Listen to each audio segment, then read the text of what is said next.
followers, balik lagi di channel Headshoes Indonesia.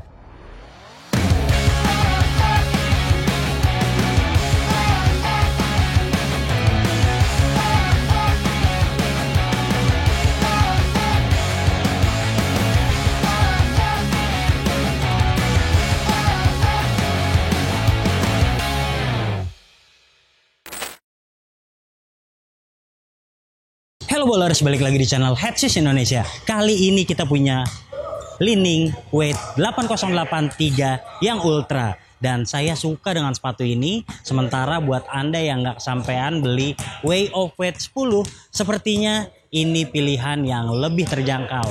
Kestabilannya bagus, kemudian durability-nya bagus, dan dia punya impact protection yang juga bagus. Buat guard yang suka gesit, main di indoor maupun outdoor, nggak ada salahnya pre-order ini ke headshoes.store. Oke, buat yang tertarik dengan sepatu ini, saksikan video reviewnya sampai selesai.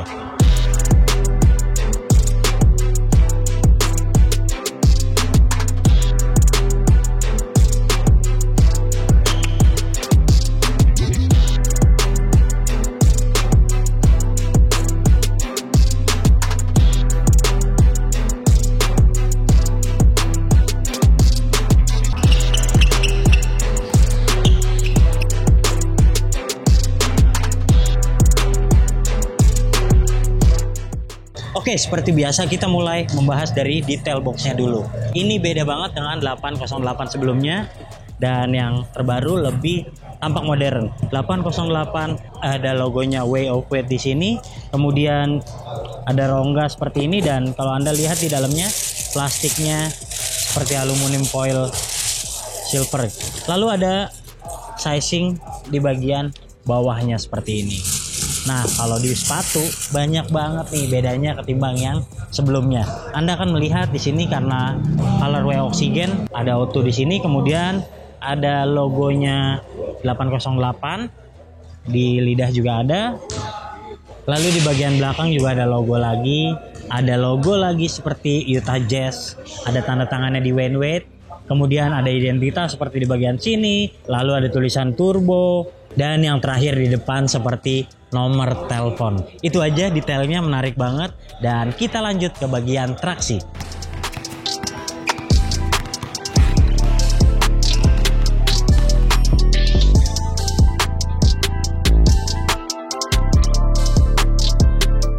Nah, overall saya suka penampilannya yang lebih simpel ketimbang seri kedua. Lantas kalau dilihat juga potongannya lebih menarik, dan kalau kita lihat traksinya ini mendapatkan improvement yang membuatnya lebih agresif. Anda mungkin ingat kalau brand Cina itu nggak tanggung-tanggung, biasanya traksinya juga awet, karena juga di Cina banyakkan lapangan outdoor ketimbang lapangan indoor. Oleh sebab itu mereka sepatunya rata-rata sesuai dengan karakter di Indonesia yang lapangannya kasar seperti ini, ataupun aspal yang kasar sekalipun. Nah, ini traksinya, dan saya suka sekali untuk berhenti lurus, berhenti ke samping, nggak ada masalah sama sekali. Apalagi untuk lari-larian, bahan atasnya menunjang, fleksibel banget. Mungkin masalah utama adalah traksinya ini mudah sekali mengangkut debu. Jadi kalau Anda mainkan di lapangan yang kotor, jadi gampang banget dihinggapi debu seperti ini. Apalagi kalau yang di bagian depan ini jaraknya sempit-sempit. Nah, ini susah banget kalau udah kerikil ataupun kotoran nempel ke sini. Jadi keunggulannya traksinya buat ngerem oke banget. Dia juga cacit-cacit, tapi sayangnya dia gampang banget kotor. Jadi buat Anda yang misalnya gak suka merawat sepatu, kayaknya traksinya gak oke buat Anda. Traksi secara keseluruhan nilainya 9,5.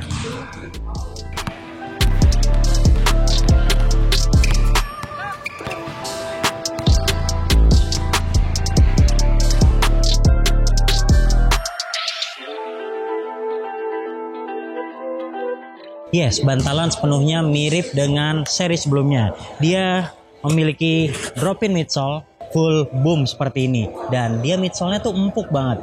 Ini Anda bisa lihat, gampang banget ditekan-tekannya.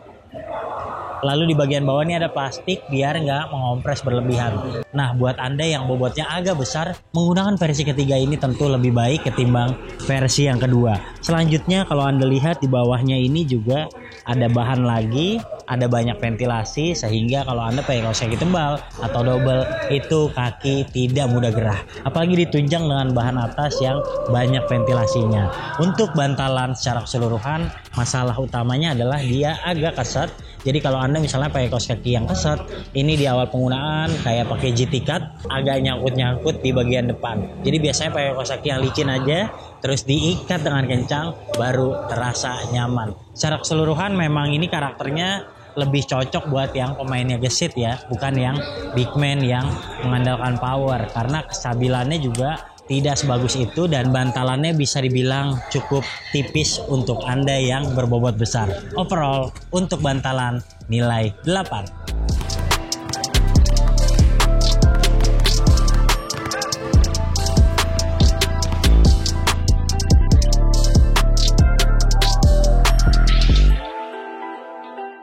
Jadi buat yang tertarik membeli sepatu ini, saya sarankan upsize saja sedikit. Bagian di sampingnya ini agak ketat dan butuh waktu penyesuaian. Sementara kalau Anda misalnya memilih upsize sedikit, biasanya ada ruang mati di bagian depan. Tapi nggak apa-apa, itu lebih baik ketimbang Anda memilih yang pas.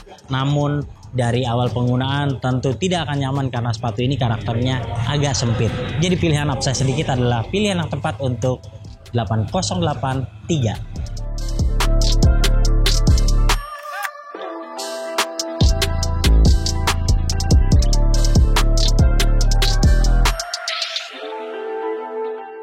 Nah, untuk bahan atas saya rasa memang sepatu ini diposisikan di bawah Way of Weight 10. Karena Anda bisa melihat bahwa kualitasnya ini tidak sebagus Wow 10. Dia memang tampak modern karena tipis sekali, banyak ventilasi di bagian depan, lalu juga banyak ditimpa lagi dengan plastik, namun tidak terkesan mahal, namun tidak terlalu rapi.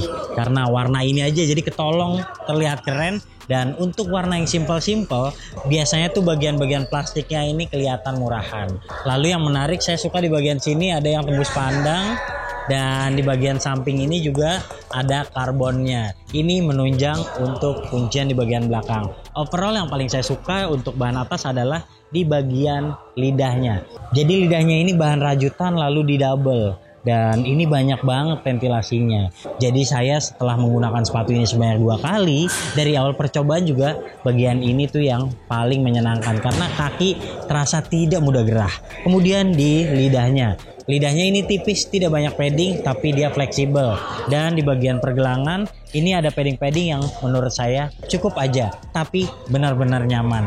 Jadi overall, untuk bahan atas tidak ada peningkatan yang signifikan ketimbang generasi sebelumnya. Oleh sebab itu, nilainya 8 dari 10.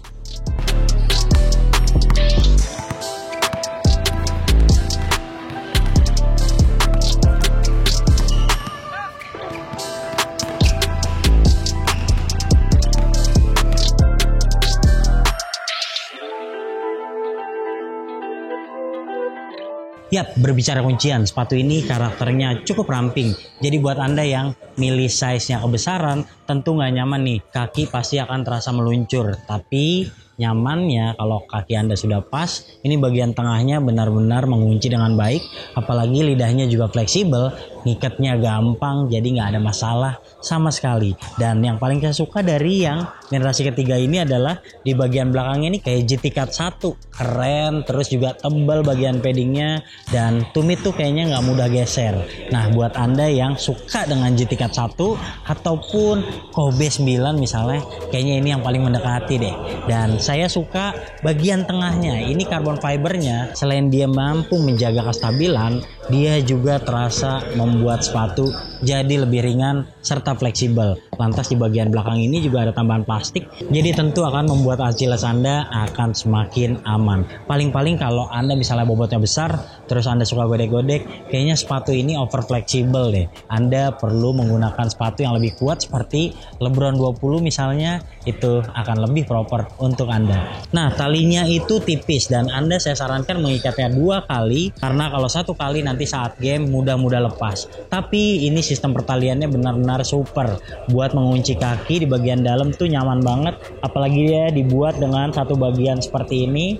Jadi kalau tempurung Anda udah terbungkus nih, lalu ada strap di bagian ini yang mampu menahan kuncian dengan baik, jadinya nyaman banget di kaki. Secara keseluruhan untuk kuncian nilainya 8,5 dari 10.